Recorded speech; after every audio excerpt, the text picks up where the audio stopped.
मोहतरमा का कहना है कि मेरी सगी बहन ने मेरा घर खराब कर दिया, मेरी हस्ती बस्ती अज़दवाजी ज़िंदगी को जहन्नुम से भी बदतर बना दिया। मेरी बहन से किसी बात को लेकर मेरी लड़ाई हुई तो उसने उस बात का बदला लेने के लिए मेरे शौहर को कॉल की और कॉल करके ऐसा पता नहीं क्या कहा कि मेरे शौहर मेरे खिलाफ हो गए।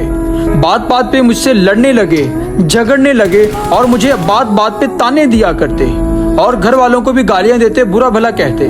मैं समझ नहीं पा रही थी कि ऐसा क्या हो गया है कि मेरी ज़िंदगी में ये सब कुछ बदलाव आ गया है। और कुछ वक्त के बाद मेरी सास भी मेरे साथ बुरा सलूक करने लगी, वो भी मुझे गालियां देती और वो भी मुझे यहाँ तक कि मारना शुरू कर दिया उसने भी। और मेरी ज़िंदगी इस तरह हंसती बसती ज़िंदगी जहन्नुम से भी बदतर हो गई। और कुछ वक्त गुजरने के बाद फिर अचानक से ऐसा हुआ कि मेरे शौहर मेरे साथ ठीक हो गए और उसके बाद मेरे साथ बहुत प्यार से रहने लगे, कभी फिर बदतमीज़ी नहीं की। वैसे ही मेरी ज़िंदगी में सुकून हो गया।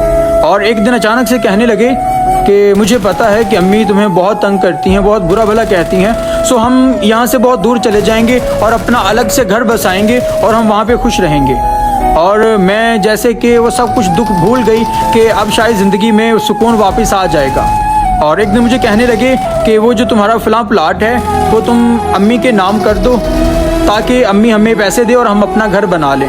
और उस वक्त मेरी भी समझ में नहीं आई क्योंकि मैं मोहब्बत में बह चुकी थी अपने शौहर की, और मुझे भी बात समझ में नहीं आई कि वो प्लाट सेल क्यों करना है, बेचना क्यों है, ये इसके नाम क्यों करना है, हम उसी में जा के रह लें। कुछ वक्त गुजरा तो वो मैंने प्लाट उसकी अम्मी के नाम कर, प्लाट नाम करने के अगले ही दिन फिर से वैसी ही ज़िंदगी शुरू हो गई। और अब की जो ज़िंदगी थी ये पहले वाली ज़िंदगी से बहुत ज़्यादा बदतर थी। और इस दफ़ा तो वो सब किया कि जो कभी नहीं हुआ था।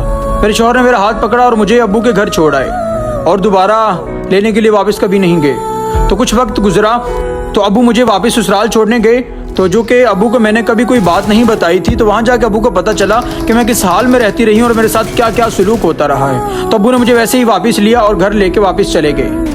और जब घर वापस आई हूँ तो कुछ टाइम के बाद कुछ वक्त घर में गुजरा तो मेरे सगे भाई बहन कभी कोई मौका नहीं जाने देते थे मुझे बातें सुनाने से, मुझे बेइज्जत करने से कोई मौका नहीं जाने देते थे। मैंने कभी किसी को बद्दुआ तो नहीं दी, लेकिन मैं अल्लाह पाक से मकाफ़ात अमल की उम्मीद रखती हूँ कि जिस तरह मैंने अपनी ज़िंदगी कुड़ कुड़ के